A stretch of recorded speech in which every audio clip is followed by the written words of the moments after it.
तपाला बसला होता, भगवत चिंतन करत. त्याला उठवलं, सांगितलं, लाज वाटते काय तुला परमार्थ करत बसलास? तुझ्या बापजाद्यांना मारून टाकलं आणि तू परमार्थ करतोस? काही मनगटात ताकद आहे का नाही? काही पुरुषार्थ आहे का नाही तुझ्यामध्ये? अरे कुणाला गादीवर बसवलंय? तुझं राज्य गेलं दुसऱ्याच्या पदरामध्ये. तो राम तिकडे जाऊन राज्य करतोय, तू इथं जप ध्यान करत बसलास. लाज वाटत नाही? उठ. म्हणून त्याला त्याच्या मनामध्ये ते शत्रुत्व पुन्हा प्रफुल्लित केलं आणि मग तो मूलकासूर पुन्हा सगळी राक्षसांची सेना घेऊन अयोध्येवर चालून आला. एक शत्रू उरला होता, तर त्याचा एवढा ताप रामाला झाला. आपली काय कथा आहे? आपली काय कथा आहे? काही गोष्टी पूर्ण संपवल्या पाहिजेत, काही गोष्टी पकडून ठेवल्या पाहिजेत आणि काही गोष्टींकडे दुर्लक्ष केलं पाहिजे, तर जीवन यशस्वी होतं. विठ्ठला विठ्ठला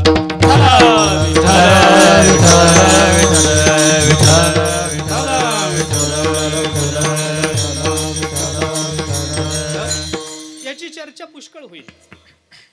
काय पकडावं? माणसं जे पकडायचं त्याचा नाश करतात, जे टाकून द्यायचं त्याला धरून ठेवतात. कान फुट. आता बोलू काय जरा हे? एकदा स्वतःच घरी जाऊन माळा उघडून बघा, कोठीची खोली उघडून बघा. जे टाकून द्यायचं ते सगळं तिथं असतं. कान मोडलेल्या कपापासून ते पाय मोडलेल्या खुर्चीपर्यंत सगळ्या टाकून द्यायच्या गोष्टी तिथं असतात. जे टाकून द्यायचं त्याच्यावर इतकी ममता, इतकी ममता. महाराज बशी टिचली तर बाई फेकून देत नाही. भांडे धुवायचं साबण त्याच्यात ठेवते. बशी फुटली तर अर्ध्या बशीत, पण फेकून देत नाही. भांडी फेकून देत नाही. आमच्या सासूपासून, आजी सासूपासून, खापरपणजी सासूपासून चालत आलेलं भांड आहे. फेकून काय द्यायचं? आता सासू मेली ना बाई तुझी, आता भांडं ठेवून काय उपयोग आहे? पण भांड्यावर ममता. जे जे टाकून द्यायचं त्याच्याबद्दल ममता. प्रपंच पकडून ठेवतो, देवाच्या विचाराचा अंतःकरणामध्ये नाश करतो आणि अज्ञानाचा मात्र मनुष्य हवा तसा विचार करतो. जेव्हा पाहिजे तेव्हा वापरतो आणि जेव्हा नको तेव्हा त्याच्याकडे दुर्लक्ष करतो. आणि म्हणून काय पकडलं पाहिजे, काय संपवलं पाहिजे आणि कशाचा धिक्कार केला पाहिजे हे तुकोबाराय सांगतात. आता हे सांगत असताना तुकोबारायांनी जे चिंतन मांडलंय त्याचाही थोडासा विचार करून मी जातो. देवाला पकडलं पाहिजे, गोष्ट खरी. अज्ञानाचा नाश केला पाहिजे, ही गोष्ट खरी. आणि प्रपंचाचा धिक्कार केला पाहिजे, ही गोष्ट खरी. पण देवाला पकडायचं म्हणजे काय? मी तर थोडंसं उलट अंगानं याचा विचार करतो. थोडंसं उलट अंगानं. पकडण्याचा विषय काय या अभंगात सांगितलाय, नाशाचा विषय काय या अभंगात सांगितलाय, आणि धिक्कार कशाचा करायचा याची व्याख्या या अभंगात आली. थोडंसं उलट बोलतो. पूर्व पक्षी, धातू आणि जन हे प्रपंचाचं स्वरूप आहे. प्रपंच ह्याच्यापेक्षा वेगळा काही नाही. प्रपंच म्हणजे काय? जरा सोप्या शब्दात बोलू. आता हे पूर्व पक्षी वगैरे कळणार नाही एकदम, परंतु सोप्या शब्दात बोलतो. आमच्या प्रपंचाचं स्वरूप काय? विरोध करणारी मंडळी एक, ऐका, सोनं नाणं दोन, आणि आमच्या जीवनामध्ये प्राप्त होणाऱ्या सामाजिक प्रतिष्ठा तीन. या तिन्हीला मिळून म्हणतात प्रपंच. याच्या पलीकडे काही नाही. पूर्व पक्षी, धातू, जन एवढं मिळालं की माणसाला वाटतं हा प्रपंच आहे. या प्रपंचाचा धिक्कार करावा, प्रपंचाचा नाश करू नये. कारण प्रपंचाचा नाश हा माणसाच्या सामर्थ्याच्या बाहेरचा आहे. तो प्रारब्धाचा विषय आहे, कर्तृत्वाचा विषय नाही. ऐका, प्रारब्धाचा आमचा प्रपंच कधी संपतो? प्रारब्धावर अवलंबून आहे. आम्ही त्याच्याकडे दुर्लक्ष केलं पाहिजे. प्रपंच अनुकूल येवो अथवा प्रपंच प्रतिकूल येवो, संतांनी त्याच्याकडे काय म्हणून पाहिलंय मला सांगा. मुक्तिपांग नाही विष्णूची या दासा, संसार तो कैसा न देखती. तुकोबाराय बोलतात, संसार तो कैसा संसार न देखती. तो कैसाही असेल, तो अनुकूल असेल अथवा तो प्रतिकूल असेल. प्रतिकूल प्रपंचाकडे कसं बघावं तुकोबारायांनी शिकवलं, आणि अनुकूल प्रपंचाकडे कसं बघावं एकनाथ महाराजांनी शिकवलं. विठ्ठला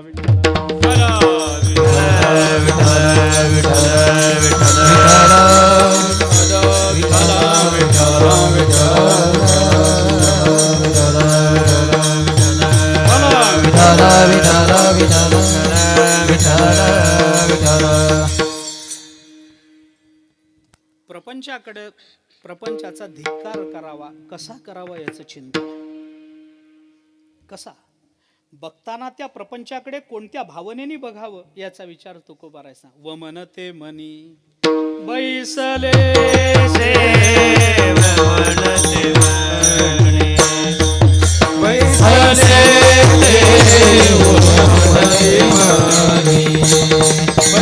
बैसले देव मन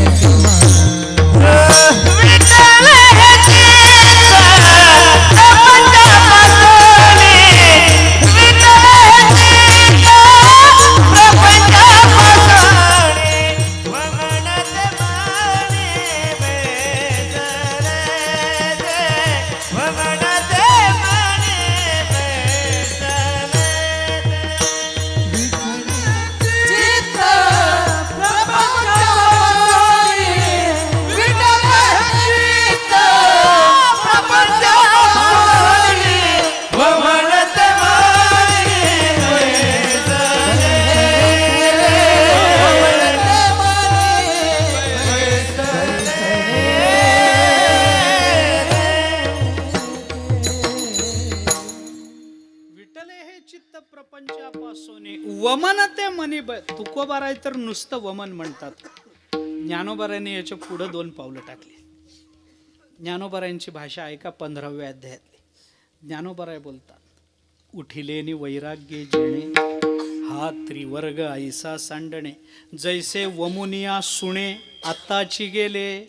माणूस एखादा मनुष्य उलटी करून गेला तर त्याच्याकडे बघण्याची जशी भावना असते तशी प्रपंचाबद्दलची भावना आमची तुकोबाराय बोलतात. ज्ञानोबाराय म्हणतात माणसाची उलटी नाही, कुत्र्याची उलटी.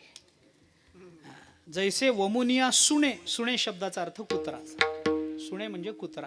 कुत्रा उलटी करून गेला. ज्ञानेश्वरी ही नवरसी भरवी सागरू आहे. नवरस आहे, त्याच्यातला हा बिभत्स रस आहे. 15व्या अध्यायामध्ये हा बिभत्स रस प्रकट झाला. बरं का, बिभत्स म्हणजे अंगावर तिटकारा येत असं. बिभत्स विषयम दृष्टवा को नाम न विरज्यते. बिभत्स रस घाण वाटतं असं. कुत्र उलटी करून गेलं. बरं, ज्ञानोबाराय इतके त्याच्यात बारकावं बघतात. म्हणजे कुत्र उलटी करून गेलं तसं नाही. ज्ञानोबाराय म्हणतात आत्ताची गेले, ताजं ताजं आहे. आत्ताच उलटी करून आता ताजं म्हणायला काही जिलबी आहे का गुलाबजाम, त्याच्याकडे बघताना काय ताजन काय शिळा असायचंय. पण वाळलेल्या उलटीकडे बघताना मनुष्य तेवढ्या घृणास्पद नजरेने बघत नाही जेवढ्या ओल्या उलटीकडे बघताना बघतो. मानवी मनाचा किती अभ्यास आहे संतांचा बघा आपण. म्हणून वमुनिया सुणे आत्ताची गेले. आत्ता कुत्र उलटी करून गेला आणि त्याच्याकडे बघण्याची जशी दृष्टी असावी तशी प्रपंचाकडे बघण्याची संतांची दृष्टी असते. म्हणून तुकोबाराय बोलतात पूर्व पक्षी धातू धिक्कारिले जन. आम्ही त्यांचा धिक्कार केला. एकाचा धिक्कार आहे, एकाचा नाश आहे. अज्ञानाचा मुळापासून नाश आहे. अज्ञान थोडंही शिल्लक ठेवलं नाही. मी आता त्याची चर्चा जास्त करत नाही. आणि त्यांनी देवाला पकडून ठेवलं. काय पकडावं? देव. काय संपवावं? अज्ञान. आणि काय धिक्कारावं? प्रपंच. संसाराच्या बाबतीमध्ये तिरस्कृत भावना असावी. याचा अर्थ संसारामध्ये निर्माण होणाऱ्या सुखदुःखाने अंतःकरणावर परिणाम होऊ देऊ नये, हा त्याचा सरळ अर्थ आहे. अशा पद्धतीचा कर्तृत्व जर आपण गाजवलं तर आपलंही जीवन त्यांच्या पद्धतीनं पूर्ण होईल. आता 3 पद्धतीचं कर्तृत्व. एक धरण्याचं कर्तृत्व आहे, एक नाश करण्याचं कर्तृत्व आहे आणि एक धिक्कारण्याचं कर्तृत्व आहे. हे कर्तृत्व कशामुळे त्यांनी गाजवलं याचे उत्तर देतो पुढे चालतो. काय उत्तर? त्यांनी काय धरलं? देव धरला. कशाने धरला ते वेगळं. त्यांनी काय केलं? अज्ञानाचा नाश केला. कशानं केला त्याचं उत्तर वेगळं. आणि त्यांनी काय केलं? संसाराचा धिक्कार केला. कशानं केला त्याचं उत्तर वेगळं. एकेका वाक्यात बोलतो. देव धरावा भक्तीनं. ऐका, भक्तीच्या बळानं देव धरला जातो. ज्ञानाच्या बळानं अज्ञान संपतं आणि वैराग्याच्या बळानं संसार तिरस्कृत होतो. विठोबा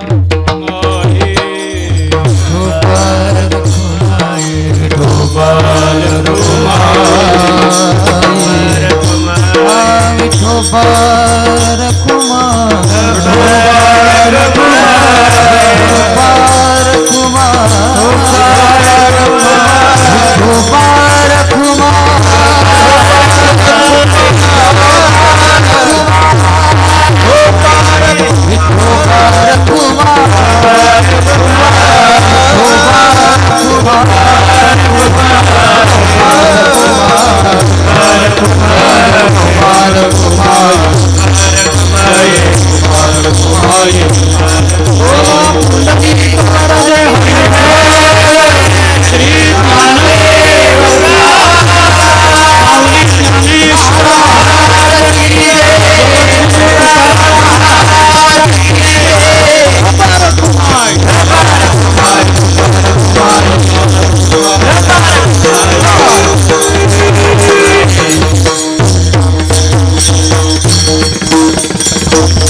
देवतीही बळे धरिला सायासे करोनिया नास उपाधीचा पूर्व पक्षी धातू धिक्कारिले जन स्वये जनार्दन तेची झाले. संत महात्म्यांचं कर्तृत्व तुकोबाराय सांगतात. या कर्तृत्वाचा विचार आपण थोडासा करून आलो. स्वरूप नंतरही कर्तृत्वाची चर्चा का याचा थोडासा विस्ताराने विचार आपण पाहिला. आणि कोणतं कर्तृत्व संतांनी गाजवलं त्या 3 प्रकाराचाही अंशतः विचार आपण करून आलो. कोणत्या सामर्थ्यानं देवतीही बळे धरिला, कोणत्या बळानं धरला. देव अन्य बळानं पकडला जात नाही. हे बळ आहे ते बळ आहे, ज्ञानाच्या बळानं देव पकडता येत नाही. धरणं हा विषय चालू आहे. क्रिया काय आहे, कर्तृत्व कशाचं आहे, धरण्याचं आहे. तर इथं देव ज्ञानाच्या बळानं धरला जात नाही. थोडा वेदांताचा विचार सांगायचा झाला तर ज्ञानाच्या बळानं देव होता येतं, देव धरता येत नाही. ज्ञानाचं बळ काय करतं, तुम्हाला भगवत रूप बनवेल, पण भगवंताला पकडण्याचं सामर्थ्य हे ज्ञानाच्या बळात नाही. मग ते कोणतं बळ, त्याला बळ लागतं ते भक्तीचं बळ लागतं. त्याला बळ लागतं ते अंतःकरणातल्या निष्ठेचं बळ लागतं. निष्ठावंत भाव, भक्ताचा स्वधर्म, निर्धार हे वर्म चुको नये, हे वर्म त्याला लागतं. तर त्याला देव पकडता येतो, अन्य मार्गाने पकडता येत नाही. भाव बळे आकळे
मोठे भावार्थाचे बळ देव झाला त्याचे बाळ.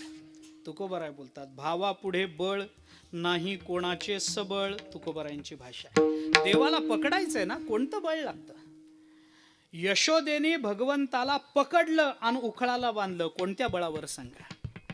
याचं हेच उत्तर तुकोबाराय देतात. मोठे भावार्थाचे बळ देव झाला त्याचे बाळ. भावाच्या बळानं देव तिच्या समोर बाळ होऊन आला म्हणून त्याला पकडतात. दुसरं माध्यम नाही. ज्ञानाचं बळ उपयोगाला नाही. ज्ञानाचं बळ अविद्येच्या निरासामध्ये ज्ञानाचं बळ पाहिजे. वैराग्याचं बळ या प्रपंचाकडे बघताना पाहिजे. तुकोबारायांनी किती चिंतन केले. विवेकासहित वैराग्याचे बळ धगधगीत ज्वाळ अग्नी जाईस. तुकोबाराय बोलतात बळ पाहिजे त्याला. प्रत्येक ठिकाणी बलाचा विचार आहे. कोणतं बल, कसं बल. 15वा अध्याय वाचा आपण. असंग शस्त्रेण दृढेन छित्वा. असंग शस्त्रेण, दृढ अशा असंग शस्त्रानं या प्रपंचाचा आपल्याला तिरस्कार करता येतो, प्रपंचाचा धिक्कार करता येतो. याचा अर्थ कृपा करून असा समजू नका की प्रपंचाचा धिक्कार करायचा म्हटलं की आता घरी गेलं की बायकोचा तिरस्कार, अन्नाचा तिरस्कार, नातेवाईकांचा तिरस्कार, हा त्याचा अर्थ नाही. म्हणून मगाशी बोलून आलोय मी. प्रपंचामध्ये निर्माण होणाऱ्या सुखदुःखांचा परिणाम आपल्या बुद्धीवर न होऊ देणं, आपल्या विवेकावर न होऊ देणं, आपली बुद्धी निश्चल असणं, याला प्रपंचाचा धिक्कार करणं असं म्हणतात, थोड्याशा वेगळ्या परिभाषेमध्ये. आणि म्हणून तुकोबाराय बोलतात या 3 पद्धतीचं बळ त्यांच्यामध्ये. कारण प्रत्येकाकरता बळ वेगळं लागतं. असं आहे, काम, शारीरिक कामाकरता लागणारं बळ कॉम्प्युटर समोर बसणाऱ्या माणसाच्या काही उपयोगाचं नाही. ऐका, कॉम्प्युटर समोर बसणारा माणसाला किती शारीरिक ताकद असली म्हणजे तो काम करू शकेल. त्याला काही कॉम्प्युटर उचलून घेऊन जायचंय, काय करायचंय, काय बटणं तर दाबायची, त्याला किती बळ लागतं. त्याला शारीरिक नाही, त्याला बौद्धिक बळ लागतं. पंचतंत्राने म्हटलंय बुद्धिर्यस्य बलम तस्य निर्बुद्धेस्तु कुतो बलम. ज्याच्याकडे बुद्धी आहे त्याचं बळ, निर्बुद्ध माणसाला कशाचं बळ. परंतु हा कॉम्प्युटर समोर बसणारा, संगणक इतक्या लीलया चालवणारा, बुद्धी अतिशय बलवान असणाऱ्या माणसाला स्वतःचा लॅपटॉप उचलायला मात्र हमाल करावा लागत असला तर. सगळ्याचं बळ एकाच सामावलेलं नसतं, मला हे म्हणायचं. सगळ्याचं बळ, सगळेच जण एकाच बलाने परिपूर्ण झाले तर जग चालेल कसं मला सांगा ना. कुणाला तरी स्वयंपाक चांगला यावा लागतो, कुणाला तरी चव चांगली घेता यावी लागते, कुणाला तरी कपडे चांगले शिवता यावे लागतात, कुणाला तरी शस्त्र चांगली करता यावी लागतात, कुणाला तरी चप्पल चांगली शिवता यावी लागते, कुणाला तरी ज्ञान चांगलं देता यावं लागतं, कुणाला तरी ज्ञान चांगलं ग्रहण करता यावं लागतं, कुणाला तरी संतती निर्माण करावी लागते, कुणाला तरी घराची जबाबदारी घ्यावी लागते. प्रत्येक जण, सगळेजण एकच म्हणलं तर जग चालेल कसं महाराज. प्रत्येकाचं कर्तृत्व आहे, प्रत्येकाचं बळ आहे, प्रत्येकाची कला आहे. आपल्याला कुणालाही कमी लेखता येणार नाही, कुणालाही मोठं म्हणता येणार नाही. संगणकासमोर बसून लीलया एखादा प्रोग्राम तयार करणारा एखादा संगणकाचा त्यातला तज्ञ, अभितंत्रज्ञ आणि उत्तम पैकी बूट शिवणारा एखादा चांभार यांच्यामध्ये कदाचित कला वेगळी असेल, पण कलेची निष्णातता जी आहे ती मात्र एकच मानावी लागेल. दोघांच्याही ठिकाणी असणारी कला एक, दोघांच्याही ठिकाणी असणारं त्याचं नैपुण्य हे एकच मानावं लागेल आपल्याला. याने जर बटन दाबून गोंधळ करून ठेवला आणि याने एक चप्पल 5 नंबरची आणि दुसरी चप्पल 7 नंबरची शिवली तर गोंधळ आहे, हे मान्य आहे, हे मान्य आहे. म्हणजे ह्याची जशी चूक आहे तशी त्याची चूक आहे. सगळ्याचं बल एकात नाही. एका सुभाषितामध्ये असं म्हटलंय, दुर्बलस्य बलम राजा बालानाम रोदनम बलम बलम मूर्खस्य मौनित्वम चौराणाम अनृतम बलम. प्रत्येकाची बळ वेगवेगळी, प्रत्येकाचं बळ वेगळं. दुर्बलाचं बल म्हणजे राजा.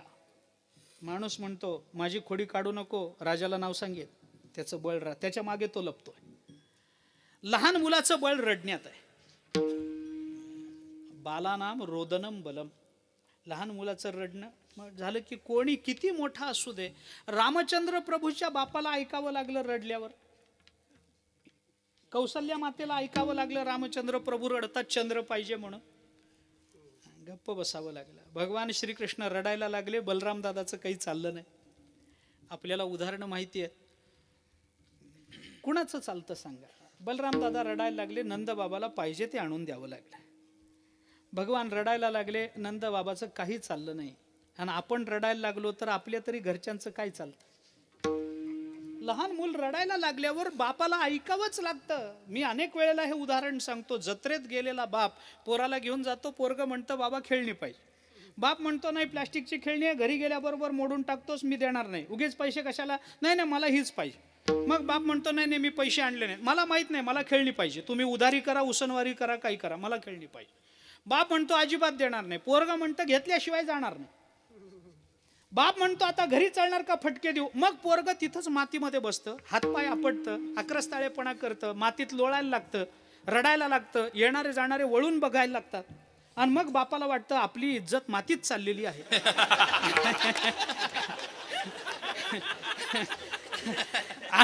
आणि मग बाप म्हणतो बर बर बर रडू नको बाबा, घेऊन देतो. बालानाम रोदनम बलम. लहान मुलाचं बळ त्याच्या रडण्यात आहे, मूर्ख माणसाचं बळ गप्प बसण्यात आहे. बलम मूर्खस्य मौनित्वम. अपवाद फक्त कीर्तनकाराचा. आम्ही मूर्ख असूनही आम्हाला बोलावं लागतं, काय करावं. मूर्ख माणसाचं बळ त्याच्या गप्प बसण्यात आहे आणि चोराचं बळ खोटं बोलण्यात आहे. चोर जर खरं बोलायला लागला तर तत्क्षणी सापडेल. म्हणून प्रत्येकाची बल वेगवेगळी असतात. एकाचं बल दुसऱ्यात नाही, विस्तार होईल त्याचा. परंतु तुकोबाराय बोलतात देवासाठी लागणारं बळ हे भावाचं बळ लागतं. इतर बळ तिथं चालत नाहीत. माझ्याकडे फार सामर्थ्य आहे, अंगानं मी फार मजबूत आहे म्हणून देव नाही. माझ्याकडे संपत्तीचं बळ जास्त आहे म्हणून देव नाही. सत्ता माझ्याकडे जास्त आहे म्हणून देव नाही. देव पाहतो तो फक्त भाव पाहतो. पै एकी भक्ती मी जाणे तेथ साने थोरन म्हणे. अंतरीची घे तो गोडे, अंतरीची घे तो गोडे.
अंतरीची गोडी घेतो. अनुकूल प्रमाण दिलं. टाळकऱ्यांचं हेच काम. अनुकूल म्हणजे विषयाला अनुकूल प्रमाणानं फुलवलं पाहिजे. महाराज सद्भाग्यानं चांगले टाळकरी मिळतात. कीर्तनकाराचं पूर्वजन्मातलं कोणतं तरी पुण्य जोपर्यंत उदयाला येत नाही तोपर्यंत म्हणणारे आणि वाजवणारे चांगले मिळत नाही. आज माझं कोणतं पुण्य फळलंय मला माहित नाही. फार पुण्य करून जन्माला आलो. नाहीतर इतक्या गांभीर्यानं कोण पखवाज वाजवेल.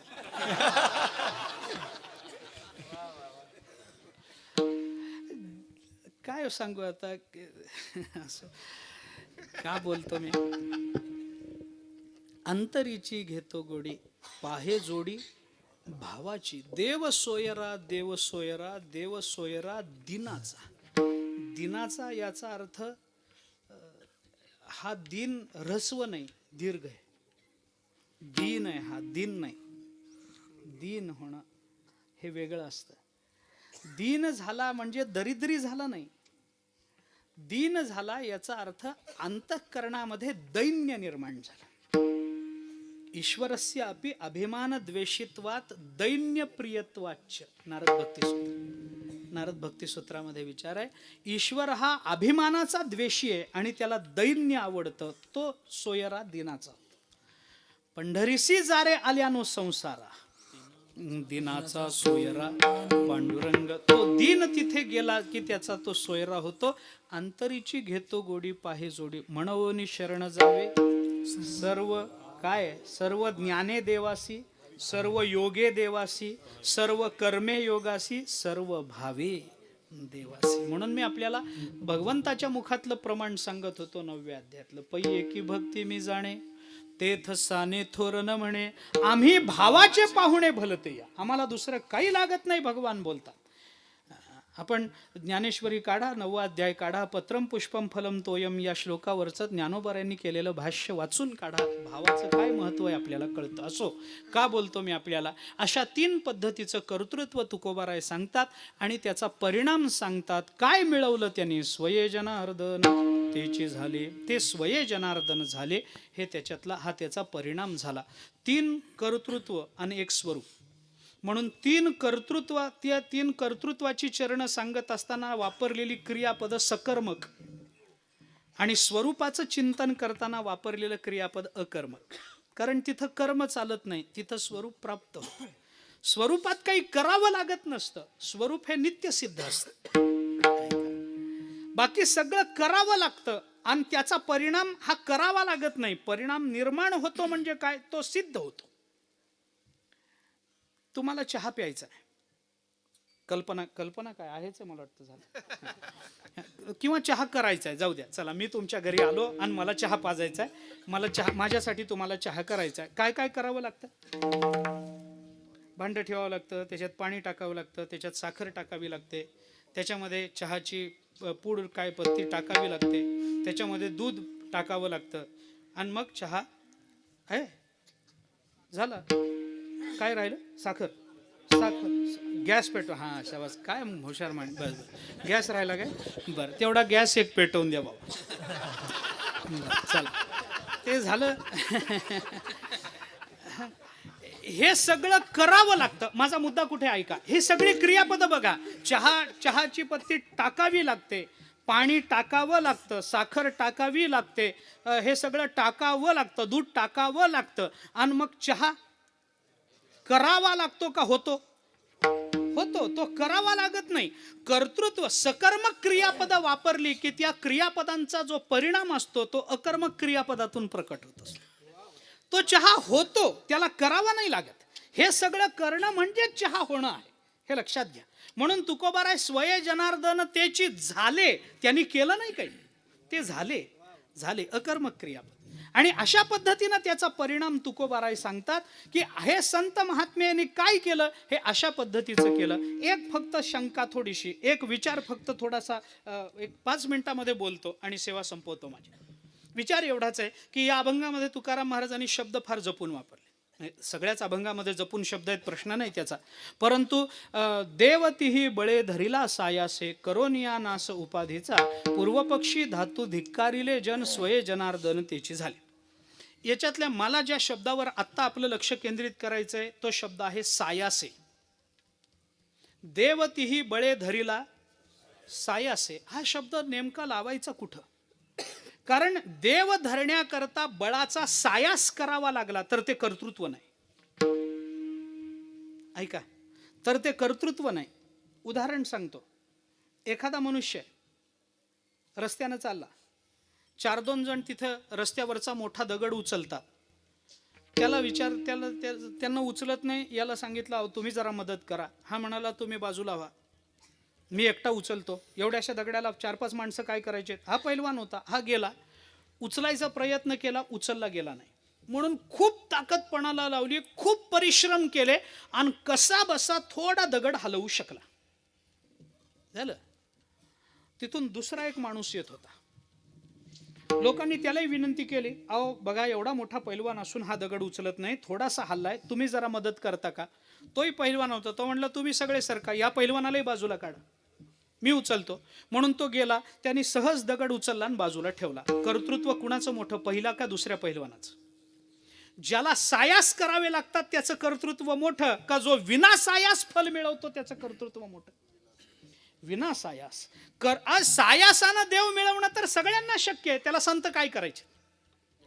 ज्ञानाने परमात्म्याची प्राप्ती आहे, परमात्म्याचं स्वरूप आहे, स्वये जनार्दन त्याची झाले. ज्ञानाने होता येतं, त्याला योगाने होता येतं, त्याला कर्मद्वारा अंतःकरण शुचीद्वारा आपल्याला ज्ञानमार्गानं पुन्हा परमात्मा देव झाला, स्वये जनार्दन त्याची झाले, होता येतं. सायासानं जर सगळ्यांनाच देव मिळवता येतो तर संतांचं कर्तृत्व कशात मोजायचं? देवतीही बळे धरिला सायासे. काय उपयोग? सायास करून तुमचं बळ दाखवू नका. भगवान श्रीकृष्णाने गोवर्धन पर्वत उचलला, भागवतामध्ये वर्णन, दशमस्कंदाम. कसा उचलला? भागवताने त्याचं वर्णन. दधार लीलया कृष्ण छत्राकम इव बालकाः असं म्हटलं भागवतामध्ये. म्हणलं महाराज समोर आहेत भागवत, आता काय भागवत सांगू. दधार लीलया कृष्ण छत्राकम इव बालकाः म्हटलं ना. दधार लीला त्याचा अन्वय लावून घ्या. कृष्ण बालकाः छत्राकम इव लीलया दधार. लीलया या शब्दाच्या खाली रेख मारायची मला. सायासे पदाच्या विरुद्ध अर्थाचा शब्द लीलया आहे, बरोबर आहे ना? भगवान श्रीकृष्णाने गोवर्धन पर्वत धारण केला. कसा धारण केला? बालकाः छत्राकम इव कृष्ण लीलया दधार. अन्वय. छत्राक या शब्दाचा अर्थ आहे छत्री. कोणती छत्री? पावसाळ्यात आपण वापरतो ती काळी छत्री नव्हे. छत्री म्हणजे कोणती? पावसाळ्यातलीच, पण रस्त्याच्या कडेला येते ती. भूछत्र. भूछत्र काय म्हणतात? आमच्या मराठवाड्यात त्याला कुत्र्याची छत्री म्हणतात. आमच्याकडे ना महाराज, आपल्याकडे कुत्र्याची छत्री म्हणतात. इकडे काय म्हणता तुम्ही? कुत्र्याचीच म्हणताय. अरे वा, चला बरं झालं. निदान या याच्यावर एका प्राण्यावर तरी एकमत झालं महाराष्ट्राचं. चला काय हरकत नाही, निदान कुत्र्यावर तरी महाराष्ट्राचं एकमत झालं. चला चांगली गोष्ट आहे. बाकी मतभिन्नता असे ना. चला बरं झालं. कुत्र आपल्याला काय करायचं? ते कुत्र्याची छत्री रस्त्याच्या कडेला उगवते. भूछत्र, पांढरं भूछत्र. मुलं शाळेत चाललेली असतात, त्या शाळेत जाणाऱ्या मुलांना ते छत्र दिसतात आणि मग एखादं कार्ट पुढं होतं आणि ती छत्री काढतं. आता ते काढायला काही कुदळ लागतं का फावडं लागतं? काय लागतं? काय नाही, जातं 2 बोटात चिमटीमध्ये धरलं, ताडकन तोडलं आणि पोरगं म्हणतं, हे बघ माझी छत्री.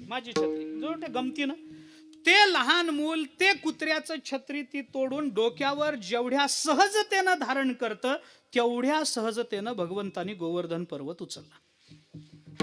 ऐका, लीलया. आणि मग आता हे सामर्थ्य मोठं मानायचं का? भगवंतानी प्रयत्नपूर्वक कुंथून गोवर्धन उचलला असता तर ते सामर्थ्य मोठं मानलं असतं.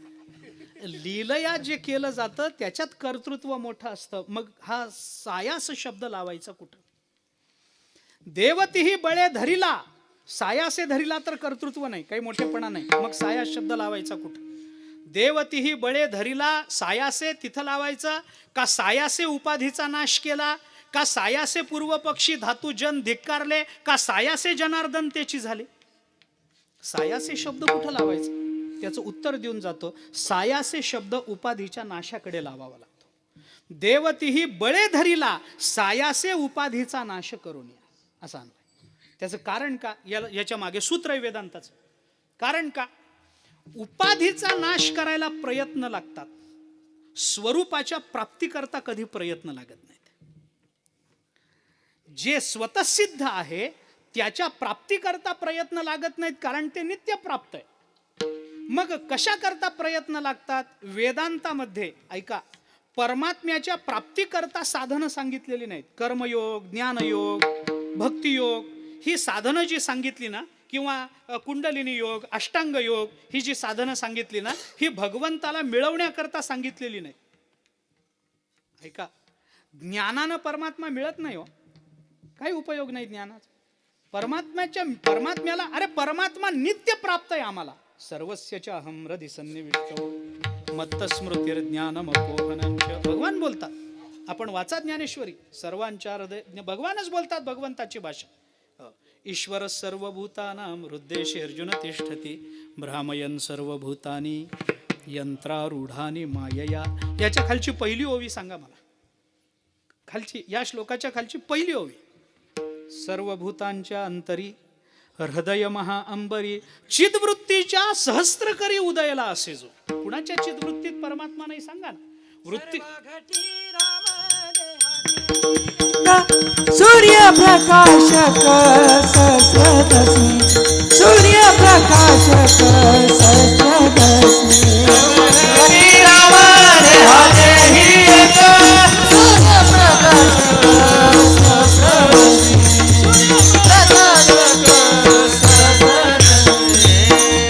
सर्वाघटी राम आहे मान्य, सर्वत्र एक परमात्मा आहे. वृत्तिस्थ चैतन्याशिवाय जीवदशा सिद्ध होत नाही आहे ना. मग परमात्मा मिळवण्याकरता साधन नाहीत, मग साधन कशा करता? परमात्मा जर नित्य प्राप्त आहे तर साधन करायची कशा करता परमार्थामध्ये? त्याचं उत्तर हे की परमात्मा मिळवण्याकरता साधन करावी लागत नाहीत. परमात्मा नित्य उपलब्ध असूनही आम्हाला ज्या कारणाने कळत नाही त्या कारणाच्या निवृत्ती करता साधन करावी लागतात. ऐका, साधन ही मिळवण्याकरता नाहीत, मिळवण्याच्या मध्ये जे प्रतिबंध येतात त्या प्रतिबंधाच्या निराकरणाकरता साधन.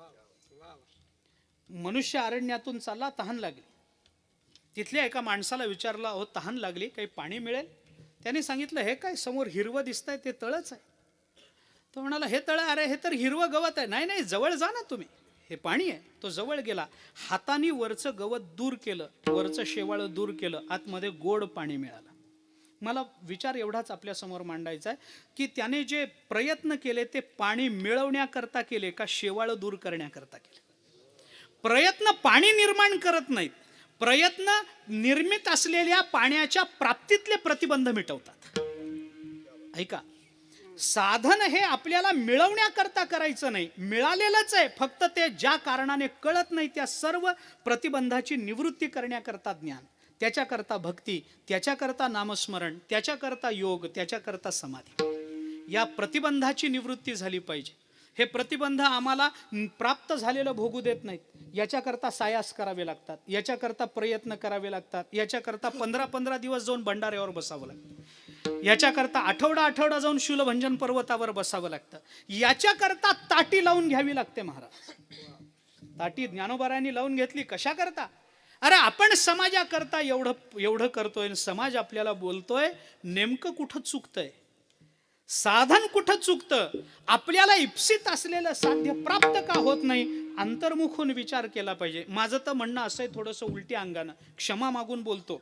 वय नसेल माझं, अधिकार नाही माझा, पण तरीही बोलतो. ज्ञानोबारायांनी नाही, या महाराष्ट्रामध्ये फिरणाऱ्या सगळ्या कीर्तनकार प्रवचनकारांनी एकदा ताटी बंद करून घेतली पाहिजे, एकदा अंतर्मुख झालं पाहिजे. आम्ही काय करतो आहोत आणि याचे परिणाम आम्हाला काय बघायला मिळतात याची संगतीच लागत नाही. महाराज,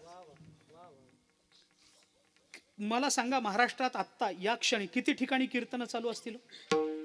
लाखो ठिकाणी चालू असतील. महाराज, लाखो ठिकाणी कीर्तन. या लाखो कीर्तनकारांच्या मुखातून आपण कीर्तन ऐकतो आहोत, पण या लाखो ठिकाणी चालणाऱ्या कीर्तनातून एका तरी माणसाची तंबाखू सुटत असेल काय? आम्ही अंतर्मुख व्हावं का नाही? मला सांगा, आमचं चुकतंय का तुमचं चुकतंय माहित नाही. आमचा प्रामाणिकपणा कमी पडतोय का तुमचं लक्ष देणं कमी पडतंय माहित नाही. पण परिणाम मात्र म्हणावे तसे बघायला मिळत नाहीत, ही वस्तुस्थिती आहे. ज्ञानोबारांनी ताटी लावून घेतली, निदान वर्षाकाठी एकदा तरी कीर्तनकारांनी आपल्या घराची ताटी लावून घेतली पाहिजे. भले एखादं कीर्तन कमी करा, कमी मिळतील थोडे, हरकत नाही. एखाद्या वेळेला एखादं नाही मिळालं तरी हरकत नाही पाकिट, परंतु दार लावून घ्या. थोडंसं अंतर्मुख झालं पाहिजे. ज्ञानोबारांनी ताट कशा करता साधन केलेली साधनं आणि साधनांचा परिणाम जर प्रतिबंधाच्या निवृत्तीत दिसत नसेल तर ती साधनं करून व्यर्थ शिणा कसाला. तुका म्हणे ऐसे झाली या वाचोनी करणे तो शिण वाटत असे, तुकोबाराय बोलतात. असं जर झालं नाही तर हे करणं म्हणजे काय, नुसतं शरीराला सवय लागली आणि 4 चाकांना सवय लागली म्हणून फिरायचं, सकाळ दुपार संध्याकाळ कीर्तनं करायची, प्रवचनं करायची. व्यवसाय म्हणून जर करायचं असेल तर माझं काही म्हणणं नाही. हे जर व्यवसाय म्हणून कुणी करत असेल तर माझं काही म्हणणं नाही. पण संप्रदायाची सेवा म्हणून जर करायची असेल तर साधनेने जर प्रतिबंध दूर होत नसतील तर आम्हाला त्या साधनांचा विचार केला पाहिजे. सायास तिथं आहे, सायास तिथं करावे लागतात. आणि म्हणून देवतीही बळे धरीला, भावाचं बळ असलं की देव स्वतःहून धरला जातो, प्रश्न नाही. मग काय केलं पाहिजे, सायासे उपाधीचा नाश करोनिया हे केलं पाहिजे तर त्याचा उपयोग आहे. उपाधी सहजासहजी जात नाही, अनंत जन्मातला विकार आहे तो उपाधी म्हणजे. अनंत जन्माचे संस्कार आहेत उपाधी म्हणजे. अनंत जन्मात आपल्या जीवनामध्ये अविद्येच्या रूपानं घट्ट रुजून बसली आहे उपाधी. अविद्येची अनिदा विश्व स्वप्नाचा हा धांदा, भोगीत होता प्रबुद्धा अनादिजो. अनादि संसार मालेच्या ठाई, नाथ महाराजांच्या भाषेत बोलायचं झालं. का मी बोलतो आपल्याला, हे अनादिकालापासून आलंय. मग जे अनादिकालापासून जुनाट झालं त्याची निवृत्ती करताना फार प्रयत्न करावे लागतात. मी मागे बोललोही होतो आपल्याला, जेवढं जुनं असतं तेवढं काढून टाकणं अवघड असतं, त्याला फार प्रयत्न करावे लागतात. आणि म्हणून अशी ही उपाधी निवृत्त करायची असेल तर साया शब्द तिथं लावावा लागतो. एकदा उपाधी निवृत्त झाली की पुढचं मागचं कर्तृत्व बळानं होतं. वैराग्याचं बळ हे आम्हाला पुढे संसाराबद्दलची तिरस्कृत भावना निर्माण करेल उपाधीचा नाश झाला तर. आणि या उपाधीचा नाश झाला तर भावाच्या बळानं परमात्माही पकडला जाईल. उपाधी ठेवून भावबळ हे उपयोगाचं नाही. म्हणून तुकोबारांनी सांगितलं, भक्ती आम्ही केली पण कशी केली, सांडोनी उद्वेग. उद्वेग सांडून उपाधीचा त्याग करून आम्ही भक्ती केली. आम्ही कीर्तन केलं, थुंकोनिया मान दंभे करीतो कीर्तन, तुकोबाराय बोलतात.